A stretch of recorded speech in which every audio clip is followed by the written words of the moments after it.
I said,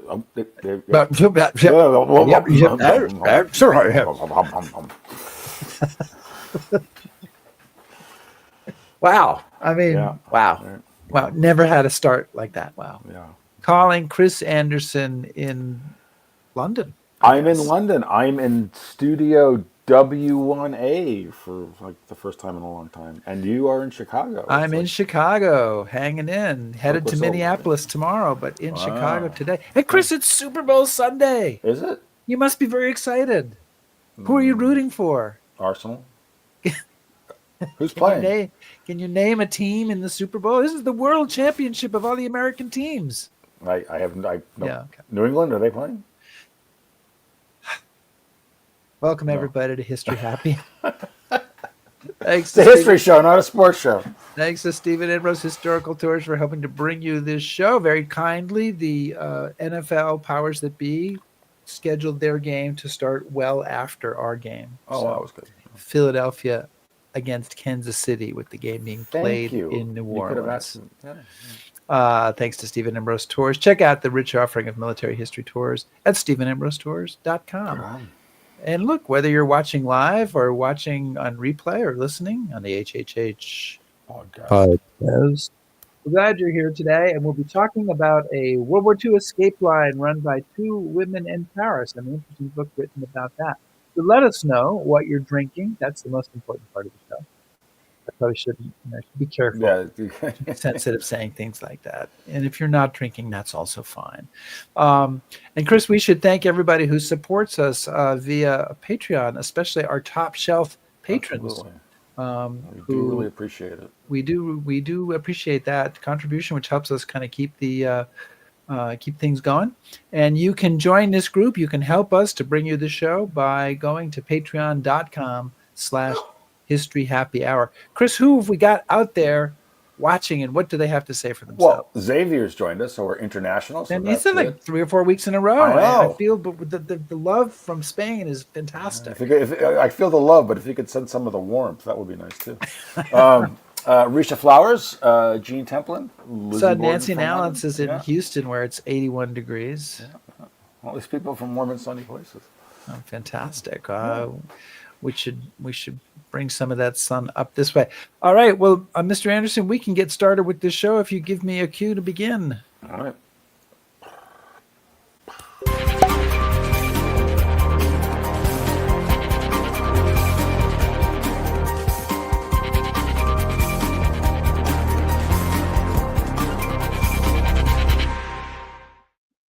Okay. And so okay. Can you? Yeah. I can hear you. Well, sort of. Yeah. No. Weird. But I couldn't hear the bell. But you can. There we go. All right. It's all good. Okay. Can you hear me now? Yep. I can hear you. Fantastic. You can sing an opera. It'll be great. Super. So naturally, it wouldn't be History Happy Hour without a certain amount of technical difficulty. But today we're going to be talking about two middle-aged women, neither of them French, who ran an escape line for British soldiers in France in 1940. And there's kind of 3 parts to this story: how they met and ran this escape line, what happens to them when they're captured, and what happens after that. And our guest is Matthew Goodman, who's the author of Paris Undercover, which just came out in the U.S. on Tuesday.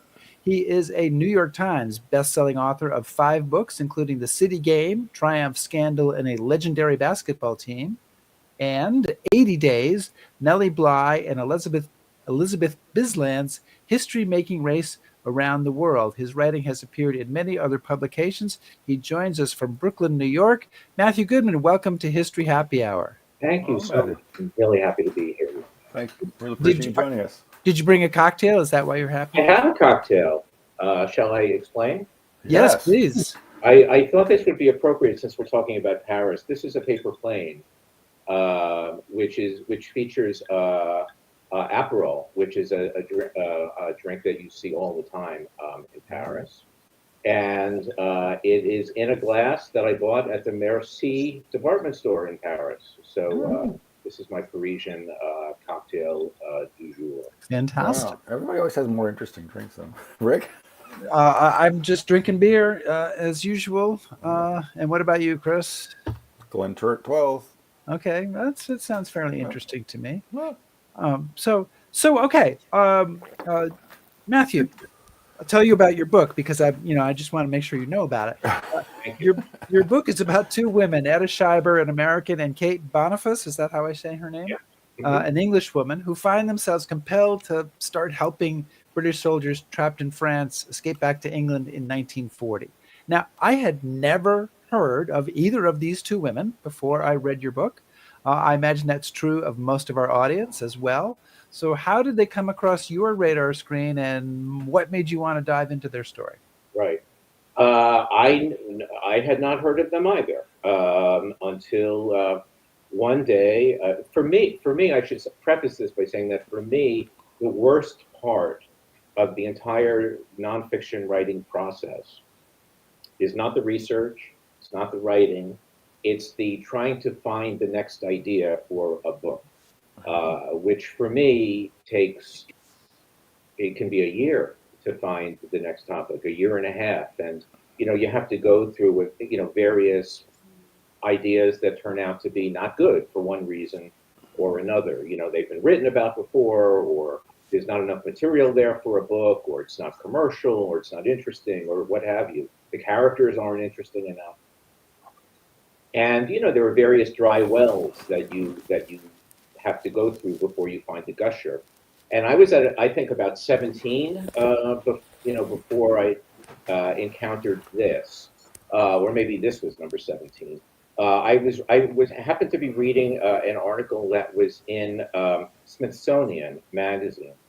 It was one of these columns that sort of talk about interesting moments in history. And it concerned a memoir that had been written by this woman, Etta Schreiber, whose name was entirely unfamiliar to me, that described, as you just said, Rick, this escape line that these two older women, they were actually in their time, they were described as elderly when they were like 58 and 62. But well, Sounds young to me. But okay. yeah, I resented that immediately. But women of a certain age was the other phrase. Who, one American and one English, who had been married and was now separated from a French husband, living together in Paris in 1940. Utterly conventional, so-called respectable women leading entirely ordinary lives, who happened upon, they were fleeing from Paris as the Germans were coming in to occupy. And on the way, according to the memoir, they encountered a British RAF pilot who was trapped behind enemy lines. He hadn't been able to get out during the evacuation from Dunkirk. And sort of on impulse, they put him into the trunk of their car to try to save him. And they hid him in their car, and they brought him back to Paris through a Nazi checkpoint, and tried to figure out a way to get him out of occupied France to unoccupied France, and from there, hopefully, to freedom. And that was the beginning of their escape line that, again, according to this article, ultimately transported 150 Allied servicemen out of occupied Paris. And I was just amazed by this, that I had not heard of it. And I was amazed that this had even happened. And I was fascinated and really, really intrigued by the notion that these were women who were older. These were the sort of women that you tend not to see written about in this kind of spy history. They weren't young, they weren't glamorous, they weren't politically radical in any particular way. But when the moment called upon them, they found within themselves resources that I think they hadn't suspected that they necessarily had, and they were able to perform really heroic feats. And that sparked my fascination with the story, and that was 5 years ago, and the outcome is this book. So Matthew, I mean, when you were saying, you were talking about the process of picking a new nonfiction topic, you said very often the characters you look at aren't that interesting. And I think one of the things that strikes you when you read this book is the way you describe these women. At first glance, they're uninteresting, right? They're just no, but you know what I mean. You would just pass over them, Yeah. and you make a point of highlighting that. So just to give our viewers a sense of what we're talking about here, tell us a little bit more about their background and how they find themselves in an apartment in Paris. No, you make a very good point. Really, in a way, certainly in the beginning, what I found interesting about them was not their individual characteristics, because I didn't really know much about their individual characteristics, and certainly didn't know anything about their backgrounds. But I just found it interesting who they were. That they were these sort of bourgeois women who got involved in a spy story in a sense. Um, but what ended up being very gratifying to me as a writer was that these two women were, even though they were very close friends and very similar in certain ways, they were both kind of artistically minded, and they liked Paris, and they liked cooking, and they had a group of friends together in common, and they had 3 cocker spaniels who they took care of together, and so forth. Characterologically, they were very different. And as I discovered when I began to delve, for instance, into the story of Etta Schreiber, Etta was a fantastically sheltered person. I mean, unusually so, extremely shy. She had not lived until she moved to Paris. Her husband died in 1937, at which point her friend Kate invited her, who had now separated from her husband and had this big apartment, Parisian apartment to herself, invited Etta to come over, and Etta did in 1937, 3 years before the war began. Uh, Etta, up to that point, had not lived outside a 5 square block radius of the Upper East Side of New York from birth to age 57. She had always lived right there, and she hadn't had a job. She hadn't had a paying job, since she had been married. She got married, I think, at age 21 or something like that.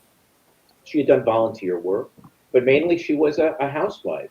She was someone who was afflicted with terrible anxiety that she struggled with all of her life, which I'm assuming was part and parcel of the reason why she also suffered from high blood pressure all of her life. She was overweight. She wasn't in great physical condition. So that was her. She was, someone who didn't like to be in the spotlight. She was very retiring. Most evenings she went to the opera or she went to a classical music concert. Her cousin, who she lived with, she was very close to, was a leading classical music reviewer in New York newspapers. And she would go with him almost every night, and that was her social activity. Um, so that was Etta. Now, Kate, on the other hand, was someone who had kind of defied convention her whole life. She was English, and she had grown up in an upper class family, but she had also married young. But then she divorced her husband. This is in the 20s, which was extremely unusual. I actually looked up the numbers, and it was in the hundreds of women who took the initiative to divorce their husbands. It was something like 5% of what the number is today. So that was very unusual. And then she had a child out of wedlock with her Italian lover in Rome, where she had moved with her husband, who had worked with the British embassy in Rome. So that was obviously extremely unusual. When she moved to Paris with her young son, she owned her own shop, which was another thing that was extremely unusual for a woman at that time. At a time in Paris, in France, when women couldn't control their own finances, women couldn't have their own bank accounts, etc. And then finally, she owned and drove her own car, which was also extremely unusual. And in fact, drove ambulances, not just cars, but drove ambulances during the war. So where Kate was kind of shy and retiring, I'm sorry, Etta was sort of shy and retiring. Kate was rather bold and a bit of a risk taker, and someone who was unconventional in her choices in terms of her life. And so I was fascinated by the combination of these two women who were alike in certain ways, but then, as it turned out, very different in other ways. So you have these two women. They're living in Paris. The Germans come. They weren't invited, but they came anyway. Uh, Yeah, and Kate is kind of the action figure here, and Etta is the one who's following behind. And so, how did they get started in the soldier smuggling business? And I don't know where the right point is to bring this up, but also, as you started to look at that, when did you discover that the story that you had first read right, in the memoir wasn't quite the real story? right. Well, this was the moment at which I began to wonder whether I was going to have to return the advance money to my. I will make this a story. Yeah, because I wrote a proposal based on this memoir. Now I should mention that what happened, these women's escape line was only in operation for about 3 months, from the end of August of 1940 to the end of November 1940, which was pretty typical for that period.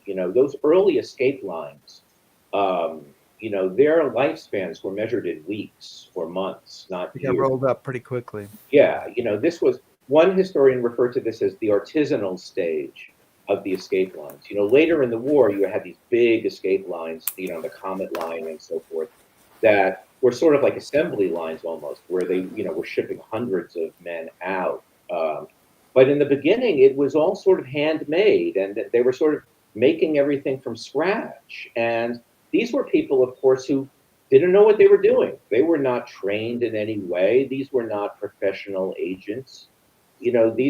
Etta was a housewife. Kate was a shopkeeper. They worked with a guy who was a priest. There were bureaucrats who were involved, government bureaucrats who were involved in their line. Farmers and so forth. These were people who sort of had to figure out what they were doing as they went along, and almost invariably the lines got infiltrated by the Gestapo, and the people in them arrested, which is what happened to Etta and Kate.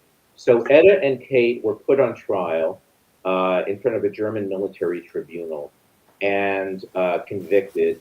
Etta was sent to prison for 3 years. She was an American citizen. Germany was not at war yet with America. So she got sort of a lighter sentence. She was sentenced to 3 years. Kate Boniface was sentenced to death. She was the first woman in Paris ever to be sentenced to death by the Nazis, as a matter of fact. She was not, fortunately, executed, but she was sent into Eastern Europe as part of the Night and Fog program, which Hitler reserved for the political prisoners who considered to be especially dangerous. Um, so, uh, so what happened was that Etta ends up, after 18 months in prison, getting traded, getting swapped in a prisoner swap for a German female spy who was being held in New York by the name of Johanna Hoffman. So by 1942, she's back in New York. And her arrival is mentioned in the newspapers. And soon afterwards, she is approached by some ghostwriters who say, "We want to write a memoir with you about your experiences, or we want to write a book of your experiences." And she's very hesitant at first, but she finally agrees to do it. And she writes a book which is published in 1943 called Paris Underground. And that book becomes a runaway bestseller. There you go. 18 weeks on the New York Times bestseller list. It ends up selling, I think, about 500,000 copies. It was excerpted in Reader's Digest. It became the basis of a Hollywood movie starring Constance Bennett. Just a tremendous, tremendous success. And I read that book when I was first starting out in researching the story. That was the first thing that I looked at, of course. And it's a marvelous book. I mean, it's really well written, very exciting, full of kind of Hitchcockian, cat and mouse escapades and so forth. And I thought, wow, this is great. If anything, I'm worried that I'm going to be too dependent on this memoir, and my book is going to end up being just kind of a gloss on the book that's already been written, and just basically just saying, read that book, because that book is great, right? Um, and so what ended up happening, this is the long way around answer to your question, Greg. What ended up happening was that as I began to get into the research, I began to be able to identify some of the people who were mentioned in the memoir. I should say that the book gives pseudonyms to all of the major characters other than to Etta, because it's coming out during the war and they don't want to give information about real people to the Nazis. So all the people are given pseudonyms. So I, as the historical researcher, have to give real names to these people, have to find out who they actually are in real life. And I was able to do that with almost all of the characters, including some of the men who they broke out of the, they really did break out of the military hospital in Doullens, France, in sort of amazing thing. And I found out who they were, and I spoke to their children and grandchildren and so forth. But there was this one guy who was this first RAF pilot who set the whole plot into motion, whose name in the book is William Gray. I couldn't find any information about this guy. And I was just stymied for weeks. I thought, how am I going to write a historical book about this when I can't identify who that guy is, who starts the whole escape line into motion? And I was just really stuck. And little by little, I began to have questions about whether he even existed. And then what happened was that I got a cache of letters that were given to me by Etta Shiver's great grandniece, that she had written back to her brother in the United States from Paris in the months immediately preceding and then immediately following the occupation. And it became clear to me reading these letters that my suspicions, in fact, were founded, and that there had been no RAF pilot, that person simply did not exist, that the process that had been described, the series of events that had been described in the memoir, did not take place. Something very different had taken place. And that was the moment at which I began to think, I'm going to need to return my advancement. Because now I don't know. There's this big part of the book that clearly didn't happen. And if that didn't happen, then the next scene, the next exciting scene where they get their apartment searched by the Gestapo and they hide the pilot by dressing him up as Etta's late cousin, to fool him, that couldn't have happened either. And then, various other things, could not have happened as a result of that. So then it became a question of what did happen? Which of the material in the book is true? Because I knew some of it was true, but a lot of it isn't true. And what do you do in that case, where the primary document that you've been dependent on turns out to be unreliable? And at a certain point, I was talking about this with a writer friend of mine, who told me that she had studied with the great novelist E.L. Doctorow at NYU. And E.L. Doctorow had once said to his students, if you find that you have a hole in your narrative, don't run away from the hole, point to the hole. And I was sort of taken by that idea because it was sort of counterintuitive. Like, why would a writer alert the reader to the fact that there's a hole in the narrative? But I was sort of intrigued by that notion. And then it began to occur to me that the story of how this memoir had been fictionalized and why this memoir had been fictionalized was really part and parcel of the whole story of Kate and Etta. And that in point of fact, you couldn't really understand what had happened between Kate and Etta without confronting the fact of this memoir and the fact that so much of it was in fact fictionalized. And this book that had sat for 18 weeks on the nonfiction bestseller list and had been excerpted in the Reader's Digest as a piece of fact was in fact fiction, or largely fiction. So that's sort of how that came about. So Matthew, I mean, we've had people on the show before to talk about various aspects of this early period of the war and this period when, you know, these are all sort of homegrown efforts, be they to do espionage or whatever it is. And we've had a few questions about, you know, who is controlling these women in their escape line, and as you kind of so eloquently describe in the book, nobody really. So, kind of again, as a starting point, why don't you tell us how these two spinster ladies who live together with their dogs and wear tweed all of a sudden start rescuing prisoners? Like, Right. how does that happen? Well, Kate was a French citizen because she had married a Frenchman, Henri Bonfils. But she was separated from him. But she was very English. Um, she really considered herself an English patriot and was very anti-Nazi and so forth. And one day she was reading the Paris newspaper, and there was a classified ad that had been placed in the Paris newspaper, which I found. I mean, this did exist. This did happen. A classified ad that had been placed by various French officers who had been wounded to announce to their family that they were safe, that they were in this hospital. They had been wounded in action, but they were in fact alive. And one of the names Kate saw seemed to be English. His name was Hunter. And she was wondering why there was a British man in with all of these French officers in this military hospital in Toulon. And she was a volunteer for the Red Cross. She had driven an ambulance for the Red Cross. And she and Etta had gotten involved in bringing supplies to the prisoners in various prison camps around France.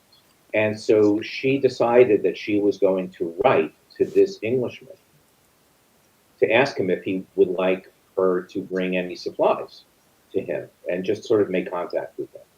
And he wrote back and said, yes, please, pajamas. Could you send me some pajamas? So one day, Kate and Etta, now their car had a special pass because she worked for the Red Cross, which allowed them to get into the interior of France. They had a white cross painted on the side of the car, Kate's car.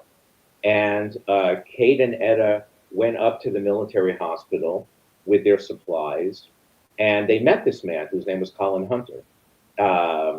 And they chatted with him for quite some time. And at a certain point, Kate said to him, sort of sotto voce, would you like me to help you get out of here?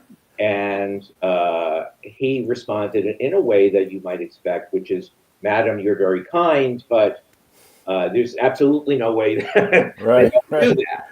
And she said, I believe that you're wrong. And Edda's heart dropped because she knew, like she saw her whole future, ahead of her. And she knew that Kate was going to be undeterred, in this effort. So essentially what happened was that Kate figured out a plan to get civilian clothing into the hospital, and then came in to the hospital and basically figured out a way for him to get out by climbing onto a tree and dropping out, and then they brought him back to Paris in their car. I should mention that their car had a very unusual aspect to it, which enabled all of this to happen, which is that the trunk of the car was not in the back, but it was actually beneath the rear seat of the car. It was a Peugeot, and it had this particular kind of boot, I guess the English call it, which made it sort of impossible to see beneath the seats. And so they hid him beneath the seats of the car and drove back to Paris. Now, the next time they did this with another officer, British officer, in that hospital, a guy by the name of Gordon Hood-Cree, they did the same thing, and everything was going along fine. And then they got waved down by two German officers, two Nazi officers, who were asked, there weren't many cars on the road, and they asked them if they could drive them to the next town or wherever they were going.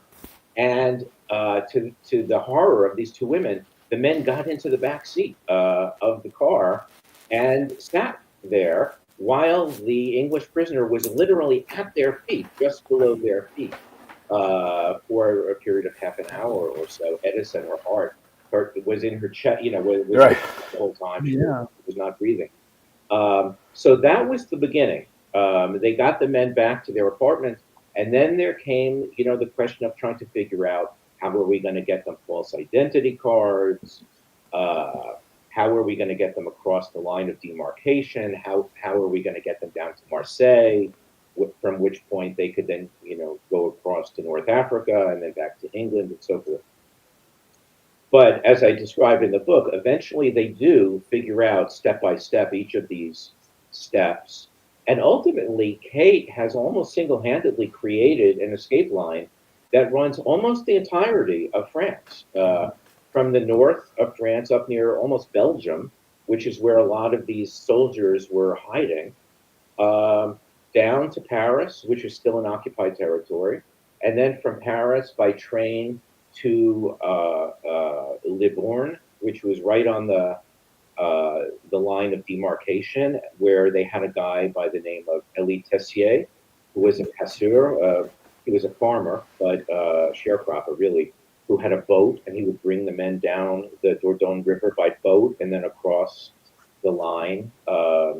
And then from there, they took a train down to Marseille. So that was the escape line that they created. And as I ascertained, they had not, in fact, saved 150 men. That was pure publishing hype as a way to kind of, inflate their achievements and sell more books. And in fact, that number itself got inflated over time, where you read the reviews of the book. Some of them say 200 men were saved. Some of them say 250 men were saved. In 3 months, by These are very busy ladies. like how many men were coming in and out of the apartment. But in fact, they saved 20 English soldiers and about the same number of French soldiers.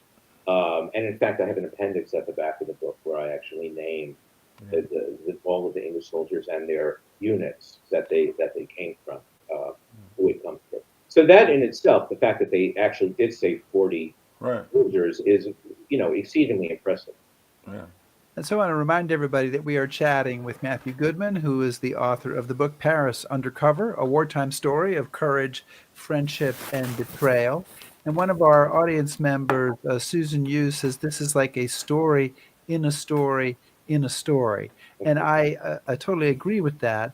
But what I'm interested to know is, like, how I'm jumping away from my prepared questions, and now what occurs to me as a writer is, how did you find out what actually happened? I mean, so you have this great source material. I've got this original book that I'm going to use as my source material, and then that is like, now I can't trust any fact in there that I can't verify. Right. So where do you go? How did you start that search to figure out, well, that they really saved Colin Hunter, or that they really put somebody under the seat there? Yeah. What'd you do?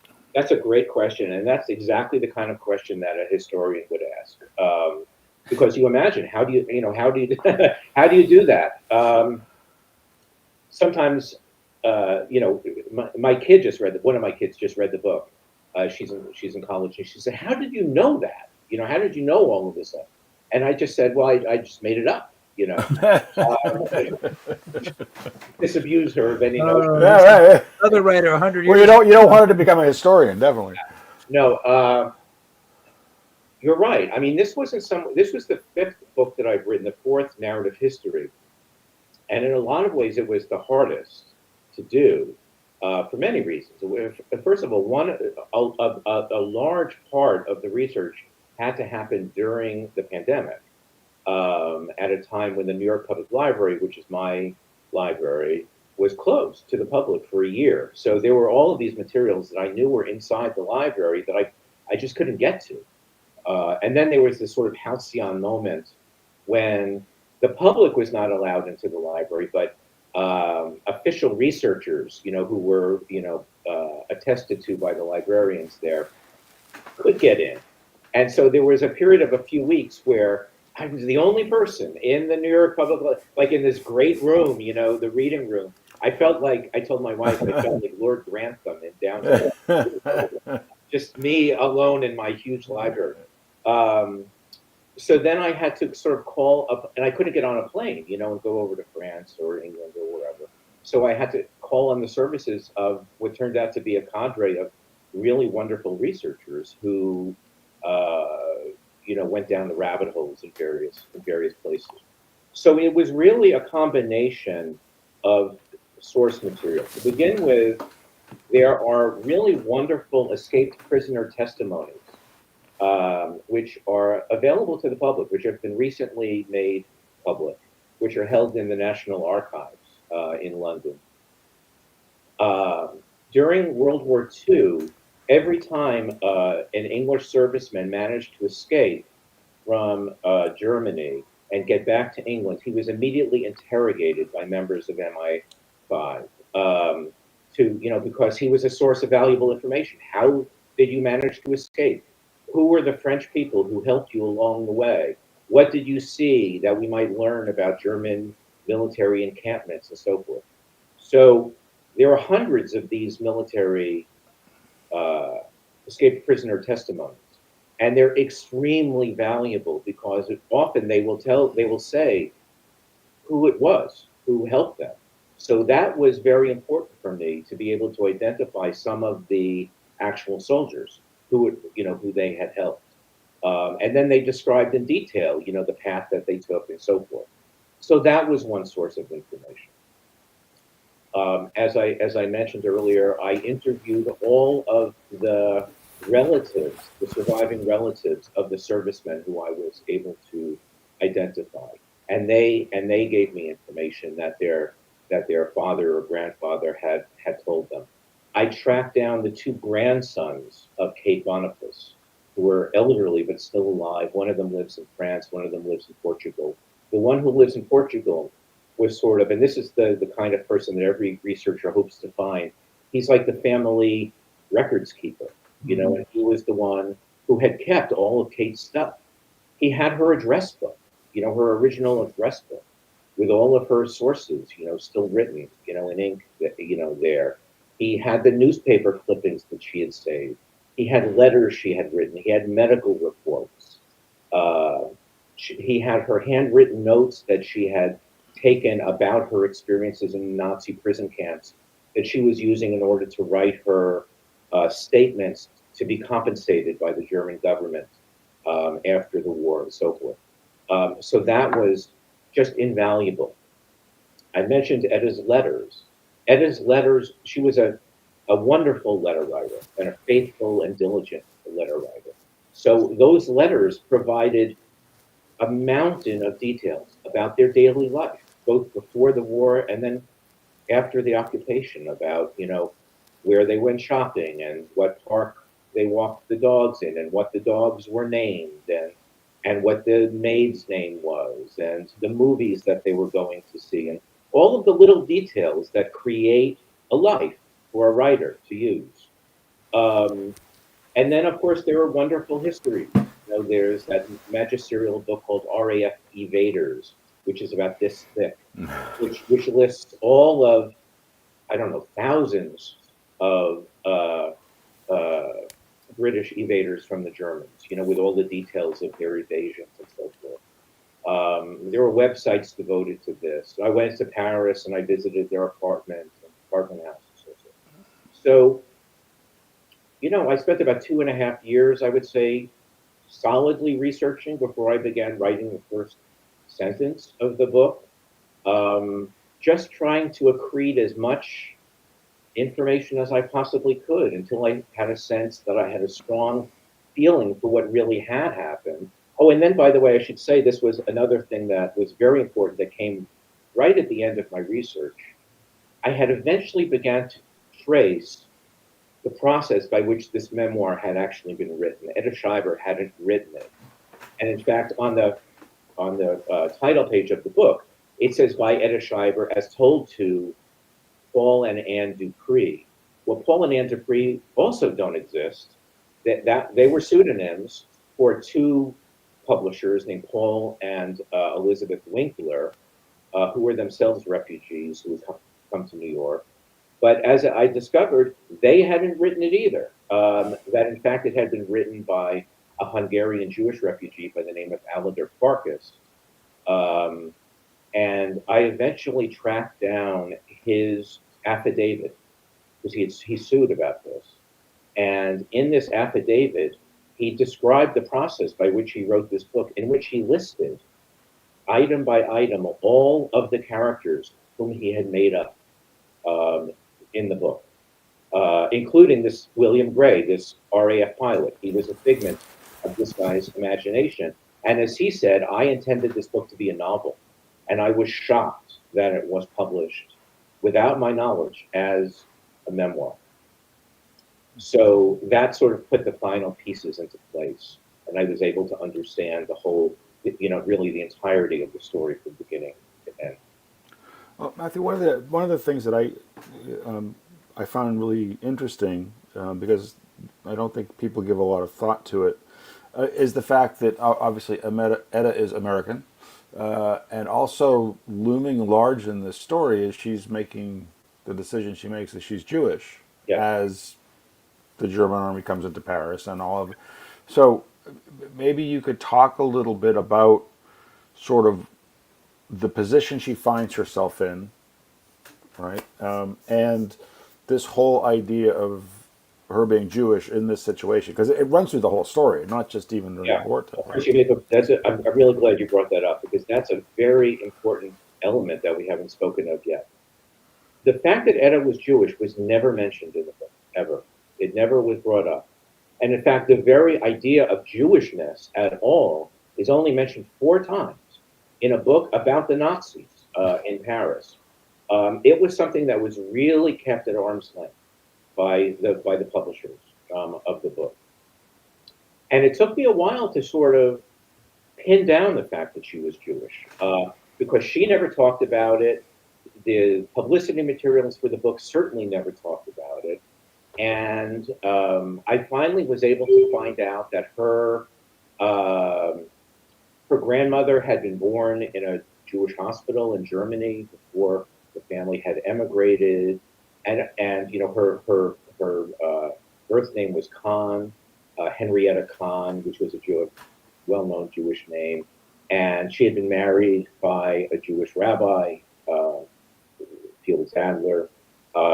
And I tracked down her niece, Etta's niece, who said, "Oh yeah, she was Jewish on both sides of the family. They were Jewish." And in fact, Etta's nephew had applied once. I found this on, I don't know, Ancestry.com or something. Had applied to for Canadian citizenship, and where it said nationality, he wrote Hebrew, under that. So she was Jewish. And yet it was never spoken about, even though she was a Jew in Nazi-occupied Paris. That was never brought up in the book. Now, you would think that the publisher would want to talk about that, because that's only going to raise the stakes of this story, that she's doing all of this under the noses of the Nazis as a Jewish woman. As the anti-Jewish laws are being set down all around her every day. These were the moments, that period of months was when the anti-Jewish legislation in Paris was first coming down.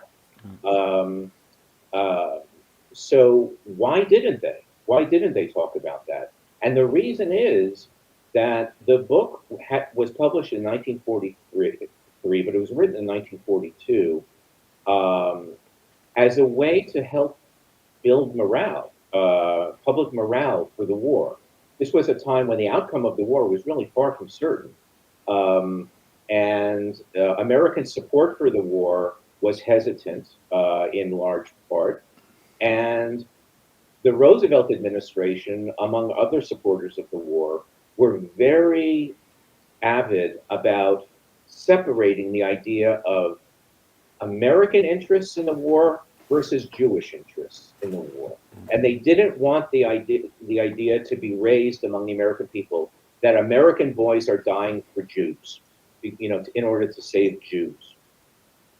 And so what they did was, in writing this book, was to create a picture of an all-American housewife who was, just an elderly, plump, unassuming housewife that would be relatable to all Americans, as opposed to who Etta really was, which was a woman who had very elite cultural cosmopolitan tastes, who went to the opera, who went to the symphony, who read Dostoevsky, who read Tolstoy, whose cousin who she lived with was gay, which obviously she knew. And who had worked for the Ethical Culture Society in New York, in a school which was originally called the Workmen's School, which gave free education to the poor. So this was a calculated decision on the part of the publishers. But I think that it adds a very important element to Etta's story, because I think, if anything, it only adds to a sense of her courage, Yeah, that she was actually able to do all of this, being Jewish. yeah. I gotta say, I became less enamored of Etta as the book went on. She is. It's hard to understand why she allows this fictional book to be published under her name. I mean, she can read, so she must have understood that they were making a lot of stuff up there, and it's hard to understand. She, I mean, maybe I missed something, but she Well, doesn't. Her partner is in prison by Yes, the Nazis. She doesn't even know if she's dead or alive, really, but she's correct. presumably alive. And if this book comes out, it might, that they saved 150 people. It might kind of impact negatively on Which it her did. friend, but Which she it did. doesn't. did. Yeah, she doesn't seem to really engage with any of that at all. So, am I being too harsh? I mean, maybe maybe I'm You being, are, Rick. well, okay, Chris. What did your opinion of her improve as the book went Well, on? no, I was going to ask our distinguished guest to delve into this, so now he's about to. I think, I kind of went back and forth on that, on that question over the course of my thinking about the book. I mean, I think it's a fair enough assessment of her. I think it's part and parcel of her character of being somebody who was immensely sheltered, someone who had sort of lived her life under the care of other people, in the sense that her husband had taken care of her, and then Kate had taken care of her. Um, to put yourself in her position at the time that she was approached by Paul Winkler, she had just spent 18 months in Nazi prisons. She was ill. She had 3 heart attacks while she was in prison. She had been treated horribly. She came back to New York, and all of her money was gone. Everything that she had been confiscated by the Nazis as part of the judgment against her. So she was broke. She had no clothes even. The only clothes she had were the ones that her friend in Paris had given to her in the day that she was in Paris before she came back to New York. So she was elderly, so to speak. I mean, she really was at that point. She was in her 60s. She had not worked for 40 years. She had no prospects of making any money at all. She was in ill health.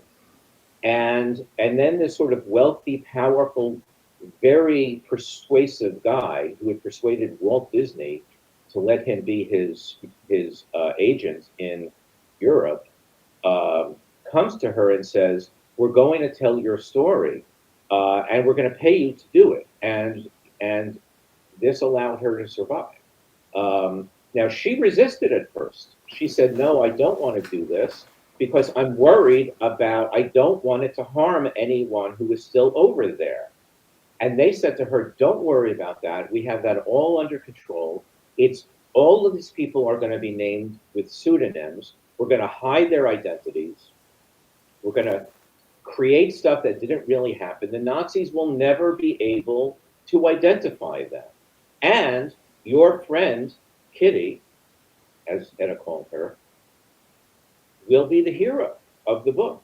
Now, and Etta had thought, Kitty is the most courageous woman I've ever met. And I want this book to be a testimony to her. And I want this book to steel the will of the American people so that they can see the courageous French people fighting right now against the Nazis. And so she kind of let herself say yes, right? I mean, there were a lot of reasons for her to say yes. And some good reasons for her to say no, but I could understand why she would say yes in that situation. Yeah, and this might be, and we might be getting too far astray, but my takeaway from it was that this story just got taken away from her. Well, that's also true.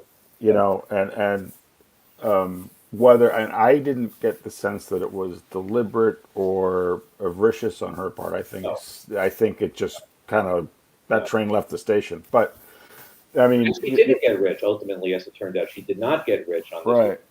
The money that she had been promised never somehow ended up with her. And when she died 4 years later, I think she had something like $700 to her name. At that point, she was living in a hotel. But I mean, just to, I don't know, weave together some of these threads here. Maybe you could talk a little bit about what real world consequences there were to this Yeah. book So, coming out.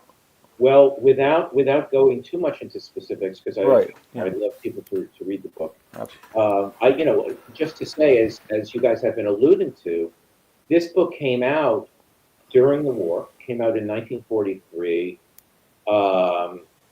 at a time when Kate's fate was not known.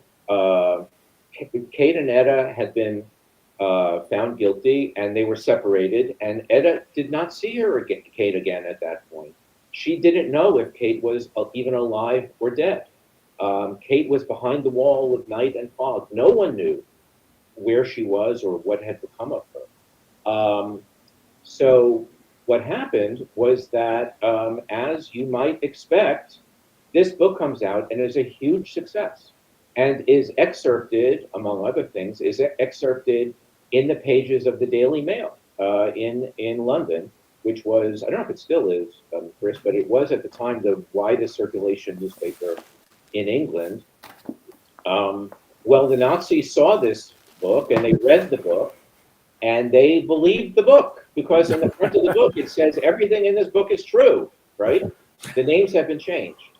And so they believed that Kate had saved 150 men, and the various other claims that had been made in her name, the fantastical claims that had been made in her name in this book. Now, they had Kate in their clutches at this time, and they were not fooled by the pseudonym because they knew who Etta had been put on trial with. They were the ones doing it. So they had Kate in their clutches at that point. And all I will say is that, among other things, Kate was sentenced to death for a second time upon the publication of the book.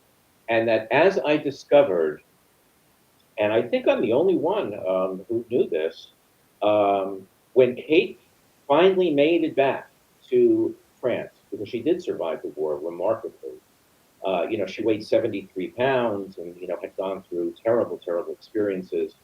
But she made her way back to Paris, and she was given a copy of the book.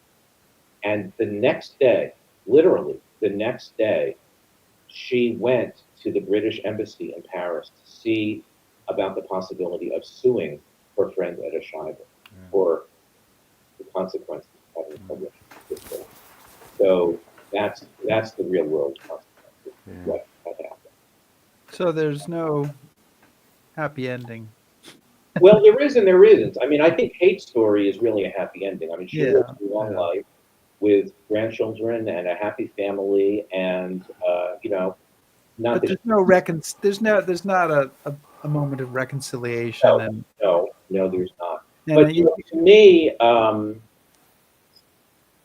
originally started writing this story really as kind of an adventure story. A story about daring and courage and so forth, which it is. But ultimately, with the revelations about what happened later, to me, it ultimately becomes a more complicated, larger, and I think ultimately more interesting story. A story that takes in questions of betrayal, questions of unseen consequences, questions of means and ends, and ultimately really of redemption, of personal redemption in terms of Kate anyway. Um, to me, it's a better story as a result of that.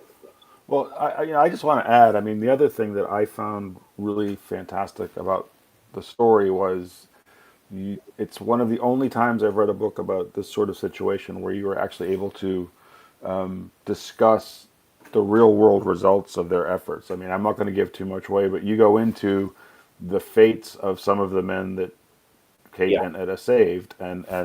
that is, I think, not only it's incredibly interesting, but it's a testimony to the courage of these two women because they do go on.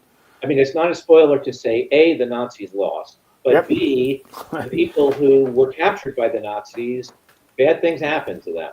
You know, Yes. um, but um, but it is very interesting specifically to find out specifically what happened to them and Right. why it happened to them, and then the fact that at least some of them actually survived Yeah, that was amazing. and went on to live productive lives, as a result. And by the way, I was able to track down what happened to the servicemen who they saved, and they had very distinguished war records. So yeah. One of these guys, one of them ended up becoming a general. Right. Derek Lang became a brigadier general.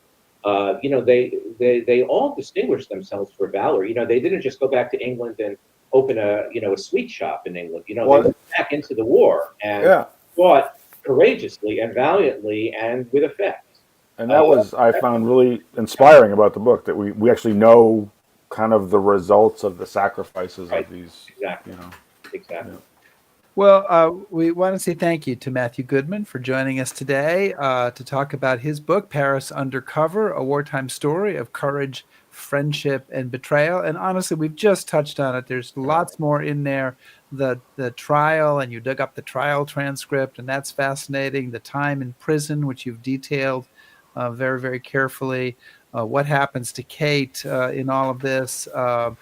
Just a lot of different and interesting stuff. I did find myself really enjoying the reading of this book. So thank you. Well, And thank that's you. my And pro- then and I also noticed you got a blurb from Lynn Olson, and we're big Lynn Olson Yeah. fans. Oh, I love So, Lynn, yeah, and Yeah. she was so nice about this book. Yes. Yeah. And yeah. I'm going to encourage all of our viewers to buy your book, provided, of course, you quit supporting Tottenham. But other than that, it was great.